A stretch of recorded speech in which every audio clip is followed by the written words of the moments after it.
బండి మీది బజ్జీల్లాగా రుచిగా రావాలంటే బజ్జీలను నేను చెప్పిన విధంగా చేయండి. అలాగే రుచిగా వస్తుంది. ముందుగా 2 స్పూన్ల శనగపిండిని తీసుకున్నాను నేను. మీకు ఎంత క్వాంటిటీ కావాలంటే అంత తీసుకోండి. 1 టీ స్పూన్ ఉప్పు, 1 టీ స్పూన్ పసుపు, 1 టీ స్పూన్ కారంని వేసుకున్నాను. అలాగే 1 టీ స్పూన్ ఓమని వేసుకున్నాను. పిండికి సరిపోయే వాటర్ని వేసుకోవాలి. దాన్ని ఉండలు లేకుండా మంచిగా పిండిని సాఫ్ట్గా కలుపుకోవాలి.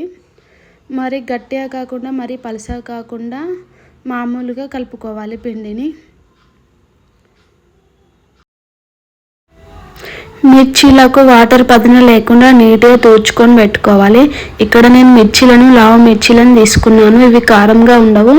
అందులోని సీడ్స్ తీసేసి లోపల ఏం సీడ్స్ లేకుండా మనం బజ్జీలు వేసుకుంటే బాగుంటుంది.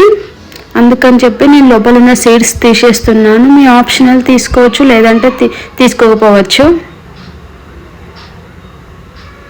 తీసేస్తే ఏంటంటే పిల్లలు కూడా హ్యాపీగా తింటారు. తీసేస్తే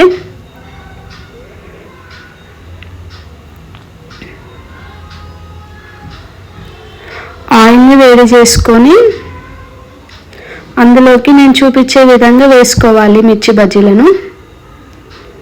ఎక్కువ పిండి ఉంటే అలాగా చేయాలి.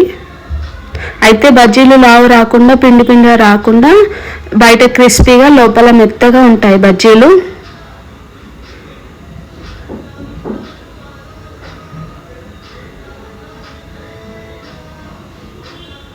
నేను చెప్పినట్లు వేస్తే పిండి క్వాంటిటీ అనేది ఎక్కువ వెళ్ళకుండా తక్కువ మిర్చికి వెళ్తుంది.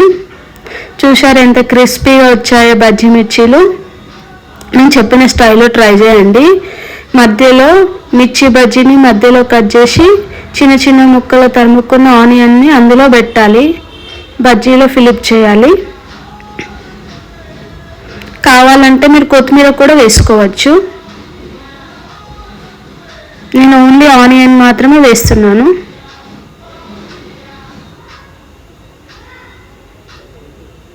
మీకు స్ట్రీట్ స్టైల్లో బజ్జీలు రుచిగా